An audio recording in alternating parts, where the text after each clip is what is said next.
시청자 여러분 안녕하십니까.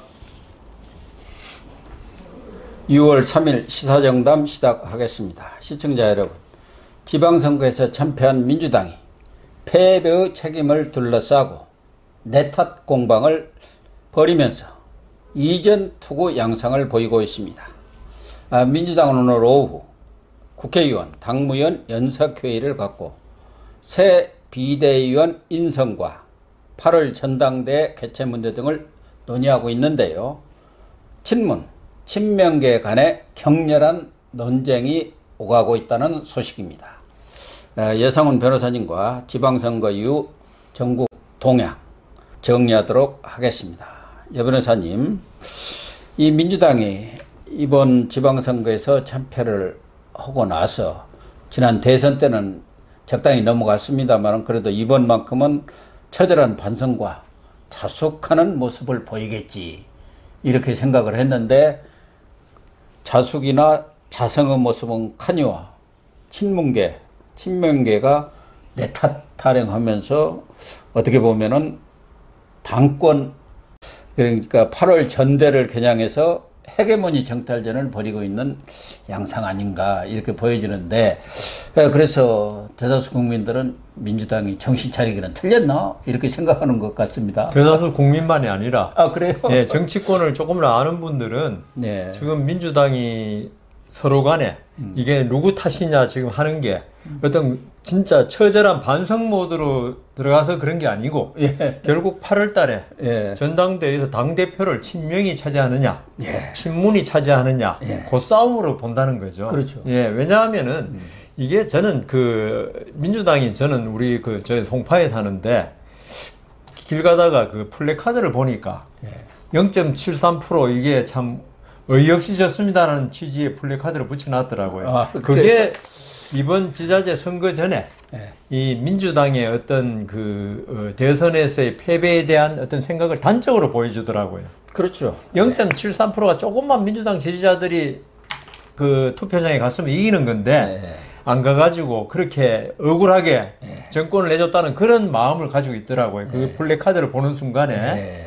그러니까 결국은 이 대선 치고 나서 검수완박을 무리하게 밀어붙이고, 만일에 민주당이 반성 모드였다면은 제 생각에는 이 검수완박법을 진행하더라도 아주 이렇게 조금 겸손한 모드에서 진행할 건데, 이 검수완박 모드 진행하는 거 보면 아주 대선에 승리한 것 같아요. 예, 그렇죠. 그런 느낌이 들 정도로 정광석화 같이, 그리고 국민들의 어떤 여론을 완전히 무시해 가면서 절차도 무시하고, 그러니까 국회의원 위장 탈당시키고 이런 게 진짜 오만한 모습의 전형이거든요.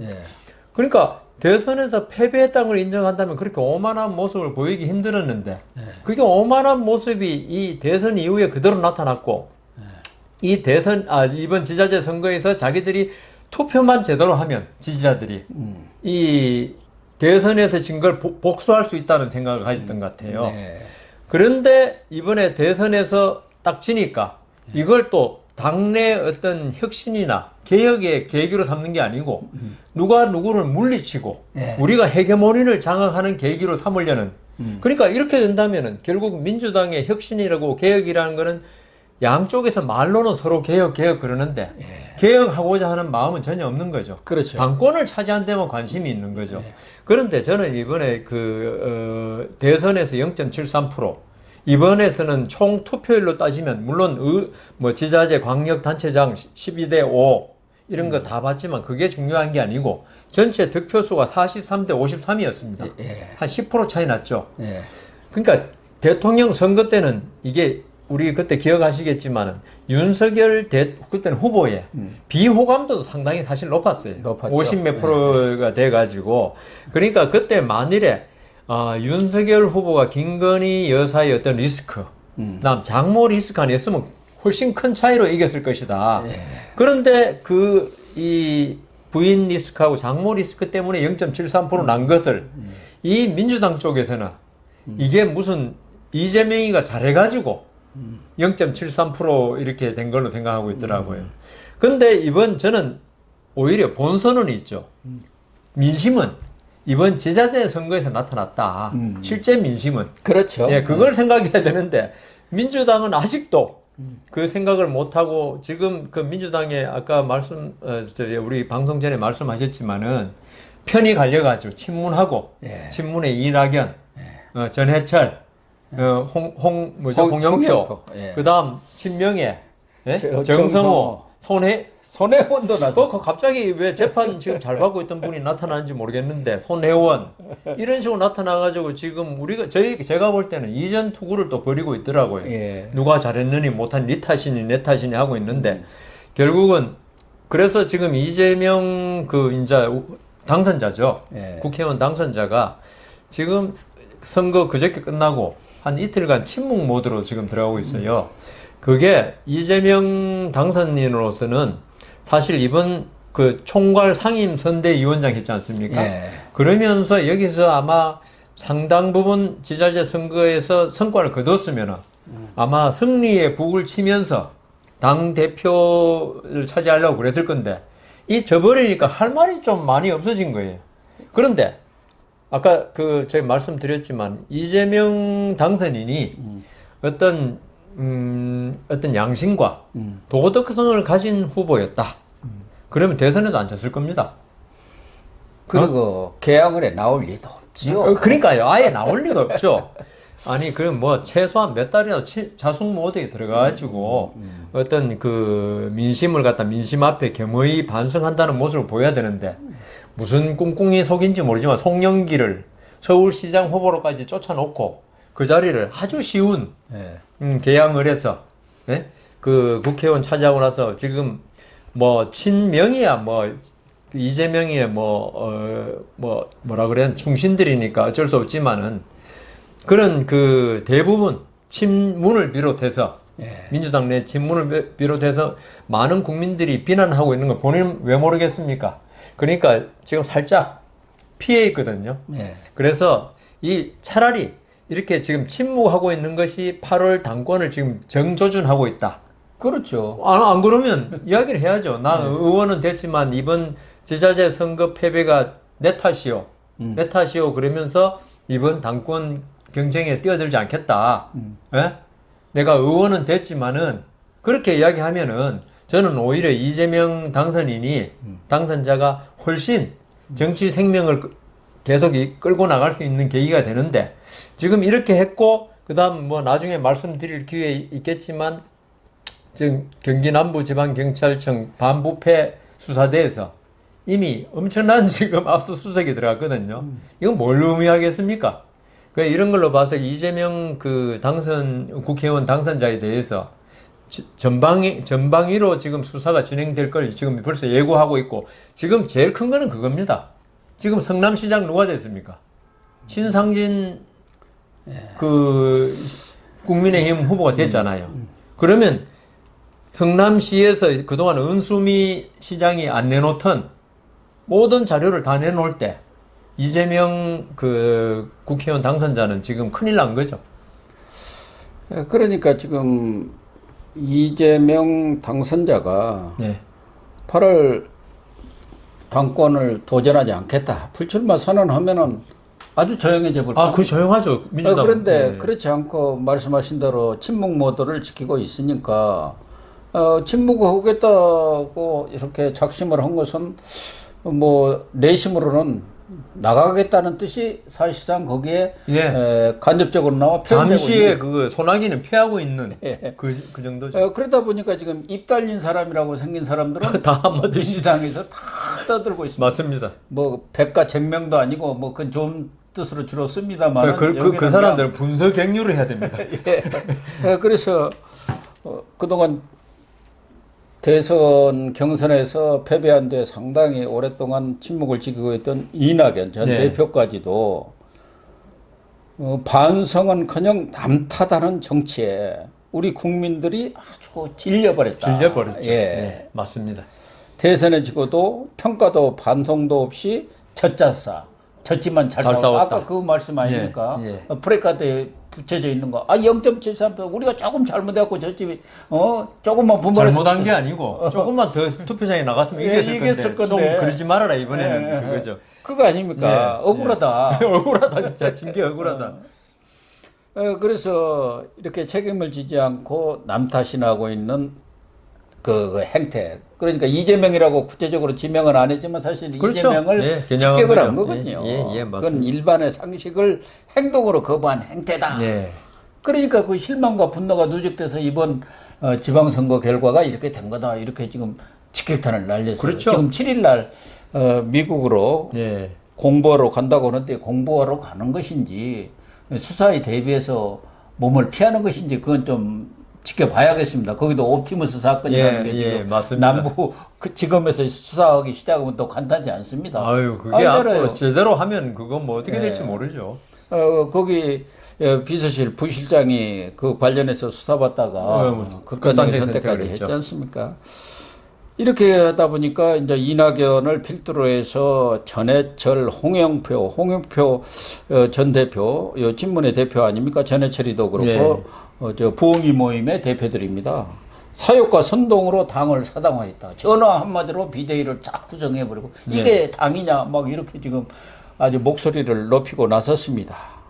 그리고 김종민 의원 또 이 법사위에 있는 이분도 뭐 절대 빠지지 않는 사람이죠. 이제는 뒤로 물러나서 이 선에 있는 것이 옳다 이렇게 주장하고 나서니까 박영선, 고민정, 뭐 이원욱, 윤영찬 전부 친문들이 다 지금 한마디씩 하고 있고 그러니까 또 이 친명은 가만히 있을 수가 없잖아요. 없죠. 그 좌장이 정성호 아닙니까? 정성호 지금 당을 계획할 사람이 바로 누구냐? 이재명이가 당 대표를 했느냐? 당의 직접적인 운영을 손으로 했느냐? 실제로 뒤에서 다 했습니다만 어쨌든 겉으로는 아무것도 한 거 없지 않느냐? 그나마 이재명이가 해가지고 이 정도라도 경기도에서도 이기고 또 본인 스스로 살아왔지 않느냐? 뭐 이런 얘기를 하고 있어요. 그리고 이번에 진 것은 이재명 때문에 진 게 아니다. 검수완박 때문에 진 것 아니냐? 그런데 사실은 검수완박을 왜 했습니까? 이 이야기도 정성호 이 좌장이 친명이 좌장이 얘기했습니다만은 이게 또 사실은 간단치는 않아요. 검수완박을 주도한 사람이 철험이 아닙니까? 그게 그렇죠. 친명 아주 이재명계 아주 핵심 중에 핵심인데요. 그리고 박홍근 지금 원내대표 그러니까요. 이 사람이 바로 이재명 대선 때 비서실장 온 사람이에요.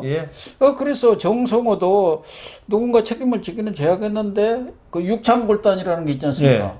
자기 살을 내주고 뼈를 빼앗는다. 조금 잘라내고 몇 사람 희생시키고 당권을 가져야겠구나. 그런 생각을 하고 있는 거 아닌가 하는데 어쨌든 특히 이번 전당대회가 보통 때의 전당대회 같으면 모르는데 이번 전당대회는 2024년 공천권을 쥐고 그렇죠. 그걸 꼭 차지해야겠다는 지금 서로 마찬가지죠. 그러면은 과거에 이 보수 쪽에도 그랬지 않습니까? 박근혜, 이명박 때 한쪽이 집권하면은 다음 쪽을 싹쓸이 해버리죠. 그렇죠. 여기도 마찬가지 상황이 지금 오게 되어 있잖아요. 본래 제가 소송을 이렇게 옛날에 하면서 보면은 친척끼리 싸움 붙으면요 남하고 싸움 붙는 거하고 비교가 안 됩니다. 내전이 그래서 있었다는 거예요. 그러니까요. 더 처절하고 잔인하고 그렇게 하는데 이번에 저는 정성호 의원의 어떤 이재명이니까 그래도 우리가 이 정도 한 거지.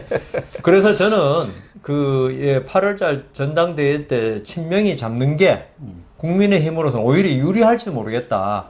계속 이런 모드로 가라는 거죠. 그렇죠. 지금 국민의힘 쪽에서는 그래가지고 2024년 총선 한번 보자 이거예요. 더불어민주당이 만일 친명계가 이제 장악하고 계속적으로 친문을 갖다가 축출을 할 것 같아요. 보면 국회의원 공천에 이런 데서. 그렇게 되면은 결국은 그 노무현 이후에 패족이 되고 분당이 되듯이 더불어민주당도 그렇게 되지 말한 법이 없거든요. 쪼개질 수밖에 없죠. 왜냐하면은 이 지금 친명이 만일에 잡는다면 친문의 흔적을 지우려고 그럴 겁니다. 당연하죠. 자기들은 지금 그 정성호 의원의 어떤 표현에서 나왔듯이 이재명이 잘못진 게 아니다. 문재인이 잘못진 거라는 그런 뜻이에요. 문재인이 그 부동산 정책 예. 뭐 하여튼 국가 경영을 잘못해가진 거지. 이재명 아니었으면 이 정도도 못 건진다는 그런 사고 방식을 가지고 있는 걸 보면은 예. 결국은 친문하고 이렇게 갈라지게 되는 그런 물론 우리가 뭐 제비 한 마리가 온다고 봄이 곧 오는 건 아니지만 계속 제비가 울면 봄이 오게 마련이거든요. 결국 이 친명 쪽의 언사 그리고 친문 쪽의 언사 지금 나오는 언사들이 가장 적나라한 겁니다. 가장 이제 패배하고 나서 우리가 무슨 그 증거 채택할 때 사건 직후에 말이 가장 신빙성이 있다 그러거든요. 예. 그게 시간이 갈수록 이게 핸들링 돼가지고 터치돼가지고 이게 순화되거나 하여튼 왜곡되는데 그래서 지금 이런 걸 보면은 친문 쪽에서는 이거는 이재명의 문제가 있는 거다. 우리 패배는 이재명의 문제다. 이렇게 보는 거고 반대쪽에서는 문재인 쪽의 문제다. 친문 쪽의 문제라 보기 때문에 이거는 집안 싸움이 이렇게 시작되면 결국은 아주 끝까지 갈 것이다. 예? 그러면은 분당이 될 가능성이 아주 많다. 예. 그리고 이렇게 말씀하신 대로 나라에서도 보면 내전이 일어나면 더 잔인합니다. 우리 6.25 봤지 않습니까? 뭐 저쪽에 예. 킬링 필드다 뭐 내전 정 일어나면 내전이죠. 그냥 아예 인종을 쓸어버리잖아요. 예. 저 철천지 원수가 되는 세르비아 같은 데도 마찬가지 그렇죠. 아닙니까? 예. 그런 것처럼 여기도 지금 민주당도 내전이 일어났는데 내전이 일어날 때 보면은 말이 이제 극악해집니다. 예. 말이 극악해져요. 점점 예. 이제 클라이맥스로 그래서 이번에 양문석 경남지사 후보로 나섰죠. 방송 패널로도 많이 나와서 뭐 저희들하고도 같이 했습니다. 저도 한두 번 같이 했습니다. 이 이재명 책임론을 떠드는 사람들은 쓰레기나 다름없다. 이렇게 이제 쓰레기로까지 나오고 너무 강한데요. 또 그 이재명의 7인회라는 멤버가 예. 있습니다. 그 아주 최측근 인사로 문진석 의원은 DJ나 노무현이 살아와도 결과가 같았을 것이다. 별 방법 있느냐. 아니 윤석열 대통령 된 지가 며칠이나 됐고 그 컨벤션 효과 때문에 뭐 백약이 무효다 뭐 이런 식으로 또 이야기를 하고 있고 그 이재명 비서실장은 백종선이라는 사람이 있는데 이원욱 의원이 좀 비꼬았어요. 상처뿐인 영광이다 뭐 이렇게 하면서 그러니까 안 되겠다 곧 한 대 맞아야겠어 조심히 다녀. 이 백종선이가 원래 이 주목계라는 얘기가 있었지 않습니까? 이런 식으로 이제 어떻게 보면 이건 협박 아닙니까? 국회의원한테. 그 SNS에다 그것도 이제 댓글을 다른 거니까 이 주목들은 그러잖아요. 손 한번 봐야겠네. 한 대 좀 맞아야겠네. 뭐 이런 거 뭐 그거 겁나는 겁니다. 한번 묻어줄까 이런 거죠. 그거거든요. 이렇게 지금 심각해지는데 사실은 뭐 이재명은 자기 탓 아니라고 하는데 오늘인가 엊그제 그 조선일보 여론조사 전문기자 그 칼럼을 보니까 야 그렇구나 하는 생각이 드는 게 지난 4월 말에 갤럽에서 조사했을 때는 국민의힘과 민주당의 여론조사가 오히려 국민의힘이 40이고 민주당이 41%였어요. 근데 5월 8일 날 이재명 출마 선언하고 개항 선언 출마 선언한 거 5월 11일 날 조사한 거 뒤집어졌다는 거예요. 31대 45. 국민의힘은 45가 되고 민주당은 31로 10%가 떨어집니다. 그러니까 이재명의 출마에 대해서 그 이후에도 여러 여론조사들 보면 60% 이상이 잘못된 것이다. 안철수 출마는 뭐 60% 이상이 잘 됐다. 그러니까 이재명의 출마가 결정적으로 이번 이 지방선거 패배의 결정적인 원인이고 또 어느 여론조사 전문가는 그것과 함께 이번에 민주당 사람들이 지난번 한동훈 청문회 보고 아주 질려버렸다. 이제 창피해갖고 얼굴을 들고 다닐 수가 없다. 봉숭아 학당이라고 그러지 않습니까? 그게 한동훈 청문회에서 한동훈을 혼내주기는커녕 남은 것은 이모고 한국 3M만 남았다는 거예요. 한동훈 그때 후보의 딸이라고 그렇게 그 이모 씨를 이모 교수를 갖다가 이모 교수로 고모 이모 교수로 했고요. 과거에 DJ 때 그 온로비 청문회가 있었습니다. 그때 뭐 그냥 청문회에다 특검이다 별의별 일이 다 있었는데 그때 결과가 뭐냐면 그러니까 그 앙드레 김이 김의 본명이 뭐냐? 본명이 김봉남이다. 이거 정도 알아낸 게 전부 다 그게 이제 소득이라고 그랬죠. 예. 그런 것처럼 예. 사실은 이번에 결과적으로 보면은 이재명의 출마 그리고 민주당 의원들이 보여줬던 그 적나라한 모습에 추태죠. 어떻게 보면. 민주당 지지자들도 얼굴들이가 좀 창피하다. 그리고 좀 전에 그 한동훈 청문회에서 그렇게 봉숭아 학당시 개그를 한 사람들이 좀 철험회 출신이에요. 그 철험회. 김남국, 최강욱 뭐 이런 식으로. 전부 그저 김용민이 다 뭐 그게 그 민영배 뭐 다 국민들이 다 알잖아요. 그게 이재명의 이수진, 어떤 지지자, 극렬 지지자라는 걸 알고 저는 또 한 가지 생각하는 게 저는 윤석열 후보가 0.73% 이긴 거 그거는 언론의 역할이 컸다. 만일에 언론이 그때 그 대선 전에 중립적이었으면 KBS, MBC, SBS가 윤석열이 훨씬 지지율이 높아질 건데 저는 언론이 완전히 장악돼 있지 않았습니까? 이게 윤석열의 아주 안 좋은 점, 그러니까 뭐 김건희 여사 이런 문제를 계속 부각시키고 이러니까 이게 그 윤석열 그 당시 후보에 대한 비호감도가 높아질 수밖에 없는 언론 구도였어요. 그런데 대선 마치고 나서 근데 지금도 아직도 언론 3사는 제가 볼 때는 완전하게 뭐 중립으로 가지는 않았어요. 보니까 아침에 저는 방송을 듣는데 라디오 같은 거. 그래서 그래도 그나마 약간 정상화되니까 이 지자체 선거 이게 이 정도가 아닐까 그런 생각이 들 정도로 이재명 후보가 사실 있죠. 그 대선 전에 만일 언론이 공정만 했으면은 이재명 후보는 후보 사퇴해야 될지도 모를 그 정도였는데. 그렇죠. 아니 그 욕설한 거 그거 사실 뭐 그것만 나와도 이거는 말이 안 되는 거거든요. 그래서 이번 그 지자체 선거는 언론 환경이 조금 변한 걸 느꼈고요. 앞으로 언론이 이제 그 특히 교통방송 이번에 뭐 서울시 의회가 완전히 바뀌었지 않습니까? 역전됐지 않습니까? 국민의힘 바뀌었죠. 쪽이. 이때까지 서울시 의회가 민주당이 110몇 석, 120 얼마 중에 그러니까 이거 그 교통방송이 예산 지원 이런 걸 전부 의회에서 한다 그러더라고요. 의회에서 다 결정한대로 의결을 해줘야 되니까. 300억씩 지원하고 그 오세훈 시장이 뭐 시장은 시장이로 돼 역할을 거의 못했는데 이번에 이제 그 교육방송 차지했으니까요. 그 교통방송 기능을 이미 상실했다.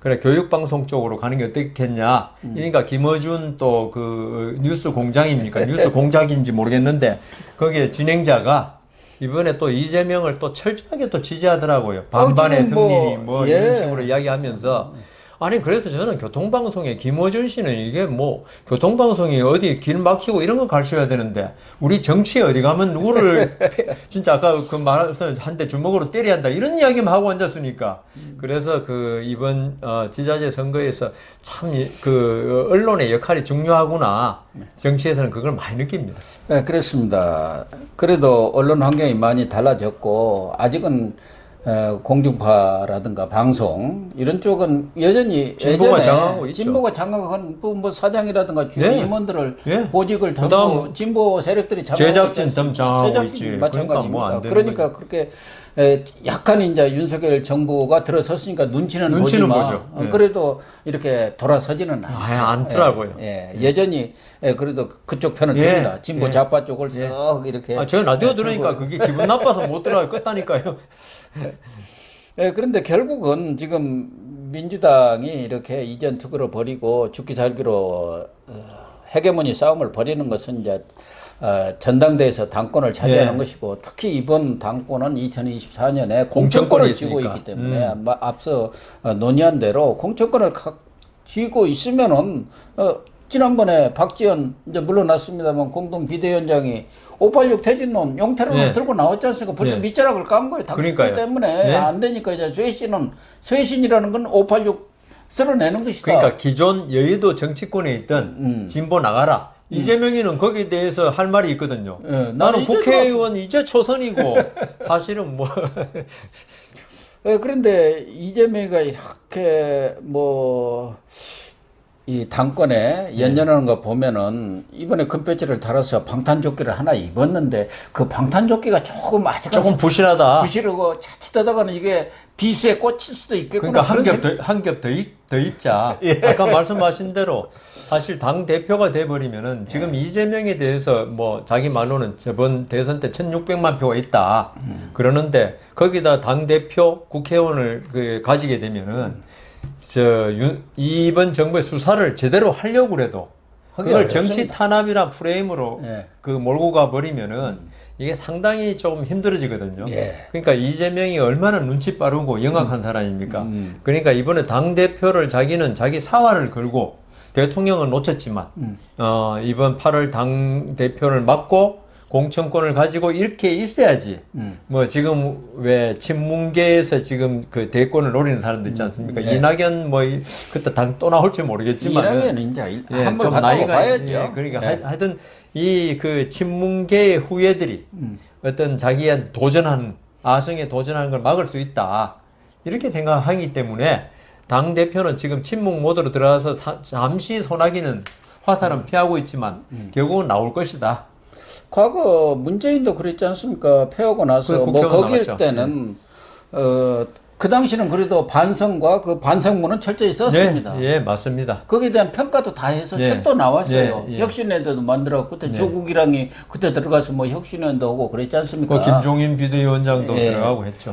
근데 이재명은 지난 대선에 패하고도 그런 것도 없고 다 덮어버리고 그냥 나가자 그 얘기 아닙니까? 그 따져봤자 전부 책임이 자기한테 오기 때문에 그런 것 같은데 그런데 이재명이가 사실은 과거 DJ도 대선에서 패하고 영국으로 건너가서 유학을 했습니다. 그리고 자숙 모드를 갖고 다시 정계에 복귀를 했었어요. 대부분의 경우 대선에서 패하면은 상당 기간 좀 자숙 모드를 가져왔지 않습니까? 그게 또 지금까지의 관행이고 또 그렇게 하는 것이 국민에 대한 도리 아니겠습니까? 그렇죠.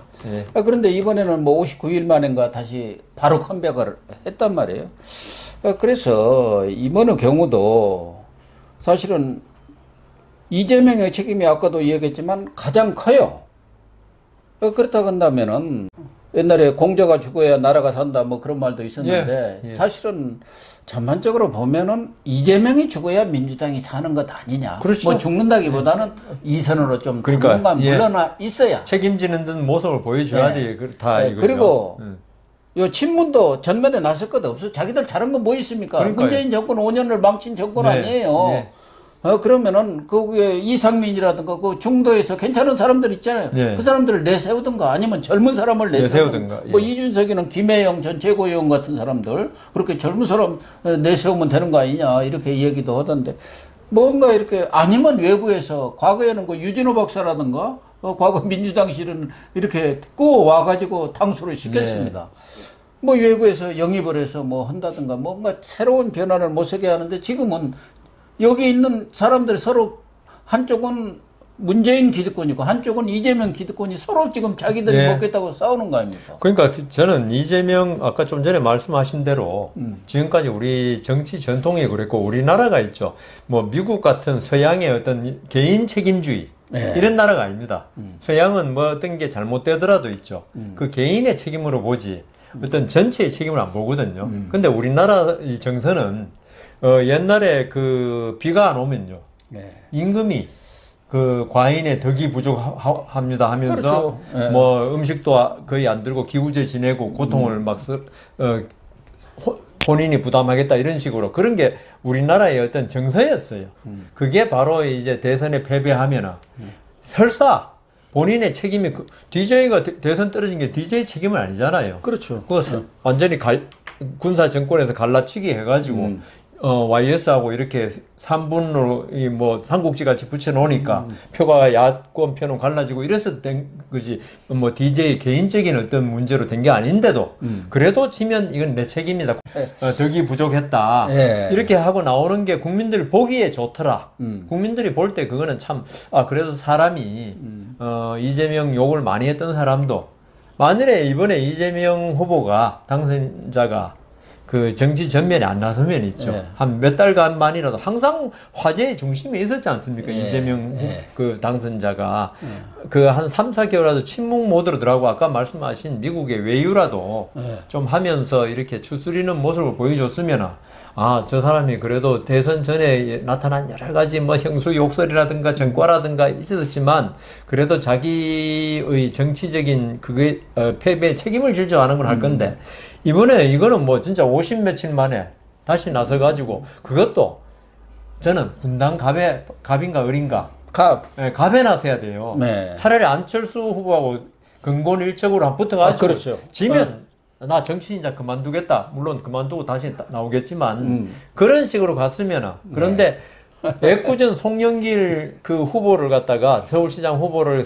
진짜 서울하고 아무 관계 없는 쫓아내 자기 자리 마련한 것밖에 안 보여요. 이재명 자리 마련한 것밖에 안 보인다니까 그 개항을 해서 쫓아낸 게. 네. 그런데 왜 이렇게 했을까? 그 이유를 우리가 한번 생각해 볼 필요 있는 게 엄청나게 급하구나.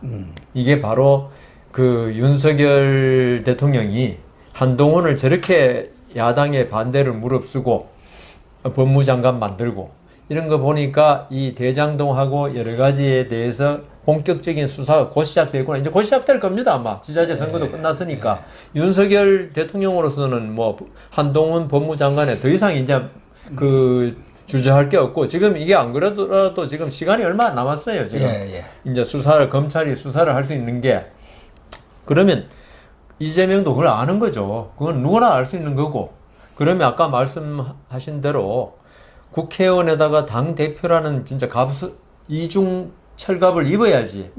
투구 방패 다 쓰는 거죠. 이제. 그래야지 옛날 그 중세 기사들. 그러니까요. 뭐 자기 몸이 무거워가지고 키가 줄어들 정도로 해야 된다. 그러니까 이게 그렇지 않고는 이게 이해가 안 되는 거예요. 자기들 말대로 이재명은 지금 아직 그 다음 대선까지 많이 남았고 그 누가 나타날지 모르지만 지금까지는 그래도 이재명이 1600만 표 획득 능력이 있다. 그리고 팬덤이 있지 않습니까? 있어가지고 지금 가장 그래도 영향력이 있는 정치인 아닙니까? 야당 내에서는. 그렇기 때문에 이번 사실 국회의원 보선 출마 안 하더라도 크게 영향력이 줄어들지는 않아요. 근데 이렇게 급하게 나온 거는 결국 그거밖에 없다. 방탄용밖에 없다.